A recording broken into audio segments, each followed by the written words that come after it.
Hey everybody out there, welcome back to the playoff. I am your host, Gillmantech, also known as Christian Gilman, joined here by my co-host, Derek Kenny. Hi guys, how you doing?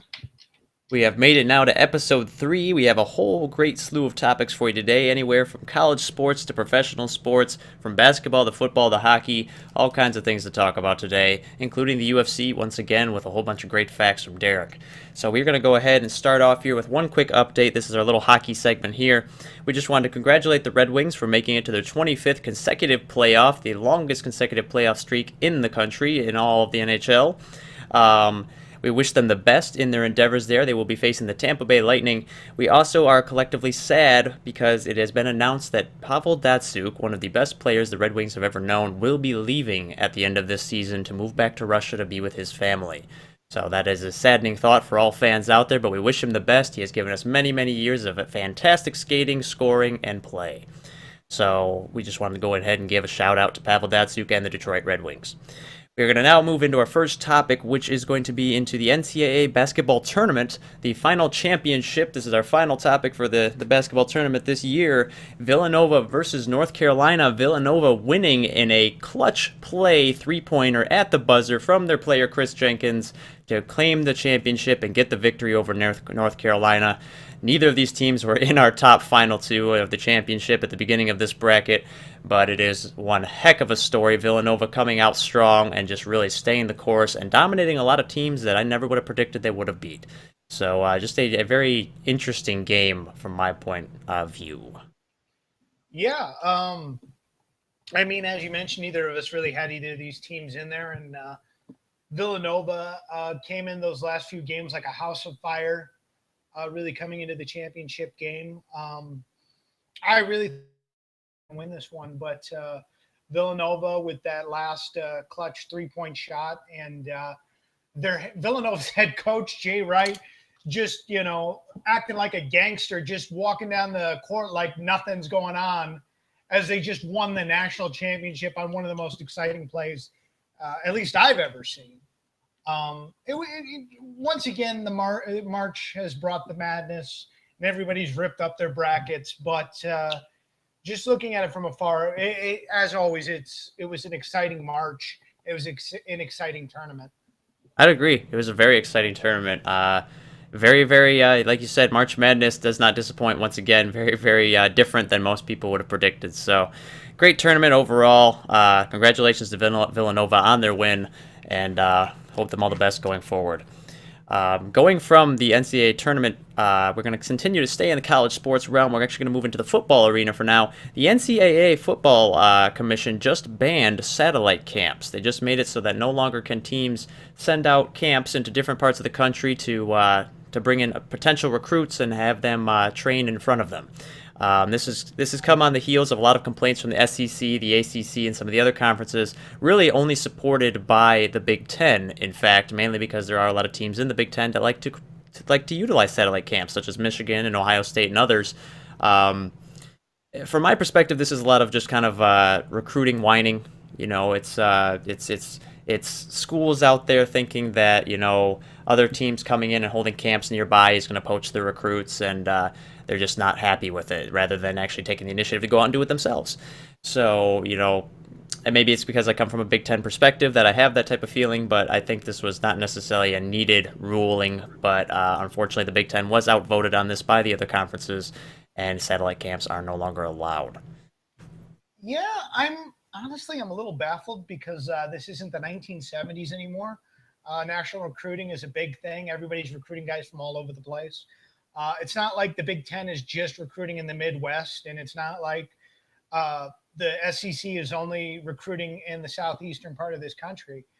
Um, the fact of the matter is, the reason why people are against satellite camps, as you said, is poaching recruits, and the fact that they, quite frankly, just not that they can't compete, but they don't feel like competing. They don't feel like putting in that effort. They already have their big names. So why have these other coaches actually put forth an effort to move coaches and move facilities all over the country to try and market to other players? To me, it's good business sense. It's good marketing. It's good campaigning, for lack of a better term, for coaches to go around and sell themselves to kids and sell their school to kids.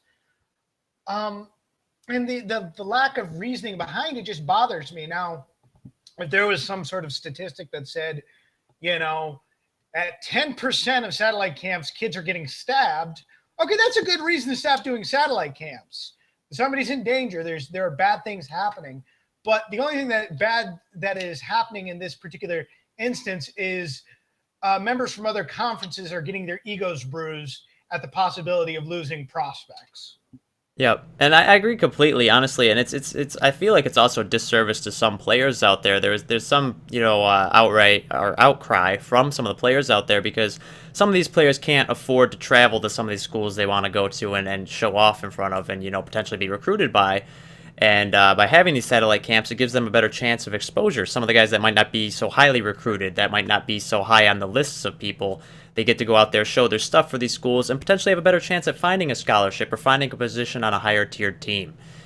Well, yeah. On top of that, as you were just saying, also they get, maybe there was a kid we'll just use Ohio State as an example. Say there was a kid way down on their list. They weren't really going to get a good chance maybe they get a chance to watch film, but they wouldn't get the opportunity to talk to them, but they actually have their camp and they get a chance to get some more one-on-one time. It gives that kid the chance not only to show off physically, but verbally and emotionally and, talk about their football IQ and all these other things.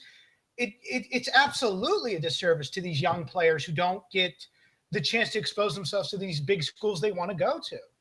Exactly. And yeah, so it's one of those issues. Enough people cry, foul because they just don't want to deal with it. And unfortunately, it leads to a bad reaction such as this. So hopefully it's not something that will be a rule that lasts long. However, I don't see with all the conferences besides the Big Ten supporting it, I don't know if that rule will go away anytime soon.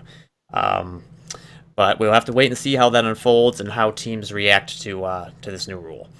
As far as that goes, we're going to move on now to another topic. We're going to actually move on to the NFL level, and we're going to talk about Colin Kaepernick, who we have talked about in the past podcast due to his quarterback controversy that's kind of going on right now. Some new information on him. He has an $11.9 million base salary guaranteed right now by San Francisco 49ers. He is looking to potentially trade to the Broncos. They potentially want him to come over there, but they are not willing to pay him that full amount. And I understand that because, he hasn't had a great last couple of years. His stats have gone down, and he's been a little injury prone recently. But the question here is it a good idea for him to go to the Broncos? Is it a good idea for them to take him? Is it a good idea for the 49ers to let him go? Or should he take that pay cut? What is the best solution here for all three of these factors, in your opinion? Well, it's on multiple levels, so I think we'll just start with the first step of Colin himself. In his shoes, I would absolutely take the pay cut. It's not working out in San Francisco. It really hasn't worked out since Hardball left. A little injury prone, sure, but for the most part, still a very solid quarterback. And I tend not to judge year by year. I think you try to look at people as a whole. And, he's been to an NFC championship game. He's been to a Super Bowl. He's lost games only by one or two plays. Insane athlete, great football IQ. There's not a lot of downside with him. You could say, yeah, he had a bad season with the 49ers, but who had a good season with the 49ers last year with them finishing 5-11 and them firing their head coach after only one season? For such a great franchise, I think the 49ers are turning into a dysfunction. And I think a fresh start would be exactly what Kaepernick needs. They're saying the Broncos are saying right now it will be a competition between the two, between him and Mark Sanchez. But quite frankly, I think it's a slam dunk for Kaepernick to show up Sanchez. As much as I think Sanchez is underrated, he doesn't have the level of athleticism that Kaepernick does. For the 49ers side, actually, I wouldn't do this trade at all. From everything I've understood, it's going to be Kaepernick for a mid-round pick. That could be anywhere from third round to fifth round. And I think it's a little ridiculous to train a top 15 quarterback for a third-round pick. Aaron Rodgers and Andrew Luck both had bad years last year. Are you going to trade him for a third-round pick? Heck, are you going to trade him for a first-round pick? No, of course not. But if this is something they want to do, then I think they should pick up the $4.9 million, get Kaepernick out of there, and take whatever they can get if they're really willing to cut bait. But it's not as if the 49ers have been hitting home runs as far as decisions making goes over the last few years. Finally, as far as the Broncos goes, I think honestly they're just playing hardball. I think they think Kaepernick is very easily worth 11.9, but if they can get him on the cheap, of course they're going to try to. They're going to say things like, $7 million is about the going price for a backup quarterback. And I think everybody knows Colin Kaepernick is not a backup quarterback. He's a starter. He may not be, top 10 or top 5, but he's easily top 15. But they're going to play hardball. They're also looking at a lot of other quarterbacks, which is interesting to me. I've heard there are rumors about picking up Tyrod Taylor from Buffalo. They're also looking at guys like Josh McCown and Brian Hoyer. But the Broncos are definitely shopping around right now. They definitely want 2 veteran quarterbacks. Right, and I guess this is, it's all kind of this quarterback power vacuum that's going on since Peyton left. But I'm curious if they do end up getting Colin Kaepernick and they have Mark Sanchez. Do you think at that point they'll even think about drafting a quarterback anymore? Or no. I mean, at least not in the first few rounds, I'd imagine. But do you think even in the entire draft at that point? Well, if they take Kaepernick and they take Sanchez and they're not sold on both of them, they might wait till one of the lower rounds, 4th or 5th round, to pick up, maybe Dak Prescott, a guy like that, a guy who's not ready to start this year, but maybe in a couple years it could be a project. That's happened a few times in the NFL. A guy sat who wasn't quite ready to play and turned out to be pretty good. But definitely I would not, in the first 3 rounds, I would not touch a quarterback because it's turned into the NFL these days that your first 3 rounds, you want guys to come in and immediately make an impact. And if you've got your 2 quarterbacks set up, there's no reason for them to take Jared Goff or Chris Wentz, they'd have to trade a lot to get up to get them. But there's nobody, if they have those 2 quarterbacks, there's no reason for them to take a chance on, say, a Connor Cook or anything like that, because they're not expecting them to play anytime soon. There's no reason to take somebody that high. Right. And that makes sense. It's curious because they are definitely doing a lot of shopping for quarterbacks. There's a lot of speculation to draft potentials or to getting Colin Kaepernick or others. I mean, they are really looking for a lot of different quarterback options, so they have kind of a variety to play with, I think, over the next season. I think, quite frankly, they don't have any confidence in this, this year's draftees. I gotcha. And that could potentially make sense. So, all right. Well, that's just kind of a curious. We'll kind of let and see how that plays out over the next few weeks. I don't know when the deadline is on that, but obviously they have a little bit of time to kind of get that ironed out and see what happens. But we'll go ahead and move on there now. We'll stay in the professional sports world. We're going to move on to basketball now. We're going to move to the Golden State Warriors. The Golden State Warriors just eked out a victory against Memphis. They just beat Memphis in just grand fashion, doing what they've been doing all season long, coming back from deficits in the final quarter. And they got their 71st win. Riding on the coattails of Steph Curry as usual and a little bit of Draymond Green help in the 4th quarter of the Memphis game. They were able to get enough 7 extra points, bring the game up, win by 1 with the final tip-in from Draymond Green from a shot by Steph Curry, get their 71st win. And the significance of the 71st win is the fact that they're approaching the win game streak of the 95-96 Bulls team.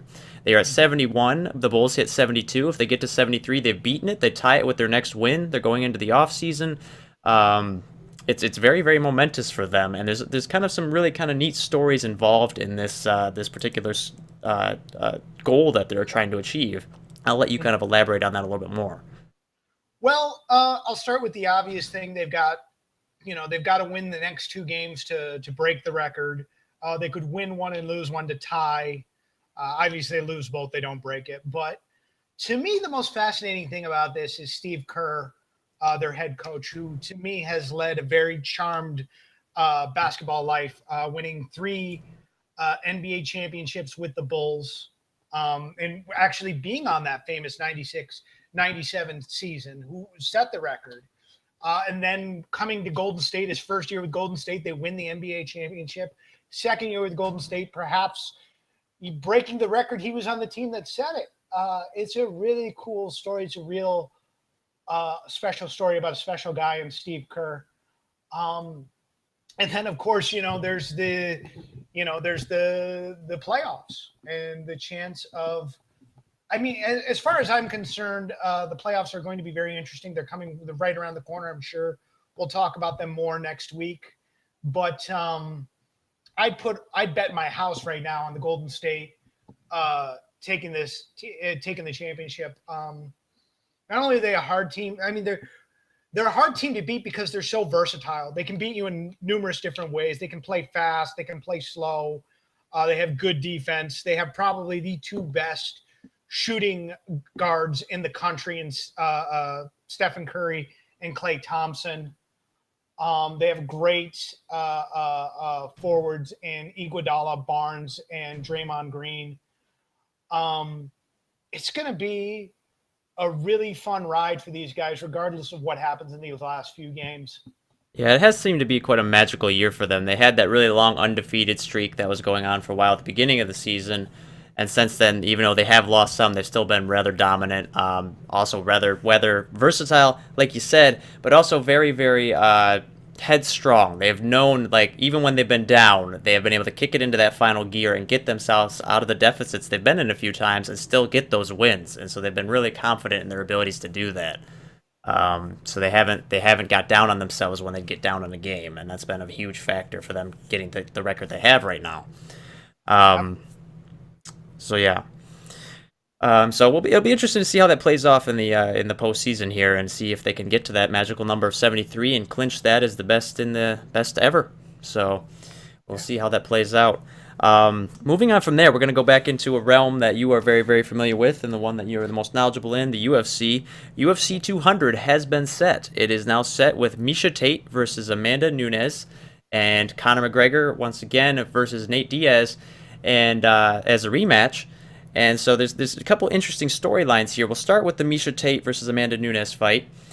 This is coming off of Miesha Tate's victory over Holly Holm. She is now the women's champion, and she's now not having a rematch or anything like that with Holly Holm. She's going into Amanda Nunes, someone that I didn't have any clue about who was until now. She but apparently is a rather good fighter. She has won 5 out of her last 6 matches. She's coming off 3 straight wins. So how do you see this matchup playing out? Well, we'll start with Nunes. Nunes is a very, very talented athlete, big, strong, tough. But to be quite honest, she's not the most versatile.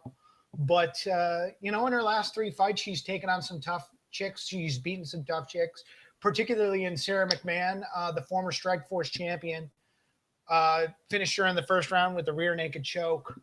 But honestly, I think she matches up very, very poorly with Miesha Tate. Miesha Tate is extremely versatile, can beat you in just about any way possible.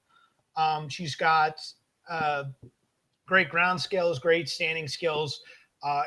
As we saw in the Holly Holm fight, she's very mentally tough, and she can finish fights late. I think this fight's going to get finished in the second round by Miesha Tate finding a way to get it to the ground and choking out Amanda Nunes. Interesting. Okay. All right. So you give that fight to Tate then.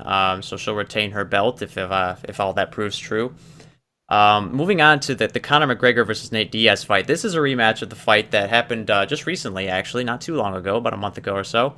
And basically, in that fight, Conor McGregor came in, fought Nate Diaz, and Diaz won, took down Conor McGregor. And this is a rather quick turnaround for a rematch, at least it seems that way to me. I know that you have strong feelings about this being a bad idea, potentially. How do you see that fight playing out? Do you see Diaz retaining his win over McGregor? Do you see McGregor coming back and taking back his title there? Or what do you see playing out here? Well, I think it's a bad fight as far as business sense goes, but not as far as business sense, as far as the fight game goes, mainly because the co-main event is Jose Aldo versus Frankie Edgar for the interim belt. You have an interim belt on a card where your champion is fighting out of his weight class. That doesn't make a lot of sense to me. But as far as business goes, it makes a lot of sense because the recent pay-per-view Diaz versus McGregor has just set the UFC record for pay-per-view buys. So business sense, I guess it makes a lot of sense. This is going to make a lot of money. Well, I mean, UFC 200 was already going to make a lot of money. It's a stack card. But moving on to the fight itself, I like Conor McGregor. I have an Irish heritage, so I'm very behind Conor McGregor being this cocky, arrogant Irish fighter who's very successful at his national weight class of 145. But quite frankly, I don't see how he can beat Nate Diaz. Diaz now this time is going to get a full training camp. He's actually going to bring in actual boxing sparring partners that he's going to get the opportunity to train with and to prepare for. He's longer. He's leaner than McGregor. It's hard for McGregor to get up and get a clean shot on Diaz. We saw that in the fight. He hit him a couple times with the straight right hand, but the chances of him knocking out Diaz in that fashion are very, very low. McGregor's not naturally a ground fighter, so he's not going to out-wrestle Nate Diaz. He's not going to submit him, especially Nate Diaz being a black belt under Cesar Gracie. That's just a bad place to go in general. I like Conor, but I don't see anywhere in this fight where he could have an edge or the advantage. His best chance, quite frankly, is to catch him and knock him out with one punch, which is possible, but unlikely because, again, Diaz has very good boxing, and he's only been finished once in his entire career. Yeah, I think Nate Diaz is going to win this. He may not win as quite as spectacular in a second-round finish, but I definitely think Diaz has the advantage in pretty much all areas of this fight. Understood. And I guess prediction-wise, let's say this comes true. Let's say Conor McGregor loses again. Do you think at that point he just goes, well, I'm going to go back down to my normal weight class, retain my belt there, take a couple matches there to just kind of keep the belt? Do you think at that point he ever thinks of going back up a weight class again to try and fight again? Does that the competitor in him say, no, I got to get this, I got to do it? Or does he just go back to his normal weight class and continue just to fight there from that point out? Well, I don't think I think regardless of what happens in this fight, he's going back to 145. He has to. I mean, then again, I would have said that the last time. He has to, because he's the 145 champion. And Edgar and Aldo, Frankie Edgar, very talented 145 fighter who's actually been a champion at 155, is chomping at the bit to get it. And then of course Jose Aldo, the undefeated champion for 10 years, and Conor McGregor knocked him out with one punch. Everybody wanted to see that rematch. I think he absolutely has to fight the winner of that fight on the same card, almost regardless of what happens. Even if he loses to Diaz again, I think, how much he stomps or throws a fit, he needs to go back to 145. He's still the champion. He still needs to either defend that belt or, if it comes to it, vacate it. If you want to fight at 170, that's fine. You're going to fight at 170, but you can't hold up an entire weight division just because of your ego. Right, and I don't honestly, just from the little I know of him, I don't think the competitive nature in him would allow him to vacate a title like that. I think he has to have it taken from him, so I think he will fight there again. Just he doesn't, yeah. So, all right, well it'll be interesting to see how that plays out. That comes out this summer. What was the date on that fight again? That was July 9th, 2016. Excellent. And honestly, guys, I highly recommend. This is a stack card. Highly recommend you checking it out if you haven't watched a UFC card before. Check this out. This is going to be fantastic. And even if you have, and even if you're a slight fan of MMA, highly recommend you check out this fight. Well, it'll be very interesting for sure. That might be one that I'll actually check out myself as well. So, as far as topics go, that's all we have for you today, guys. I want to thank everyone again for coming out to the playoff. This has been another fantastic episode. Lots of great sports information here. I want to thank my co-host, Derek Kenny, once again for giving us all the great information he has, especially when it comes to UFC, where I am severely lacking in all information. And we will go ahead and hopefully see you guys in the future at our next podcast, episode 4. We are still trying to get these out for you. Sorry for the delay in the week on the last episode, but we will be back hopefully next week with another episode and more sports news for you. I'm going to re-say that really quick. Sports or s'mores, whatever, that's fine. We'll have both for you. Yes, we could actually have sports s'mores. We'll see how we can work that in. I'm not sure how we can mail you digital s'mores, but we'll see what we can do. Anyways, once again, thank you to all our viewers out there. We hope you keep watching, and we'll keep putting these out, and we will hopefully hear from you all again next week. Bye, guys.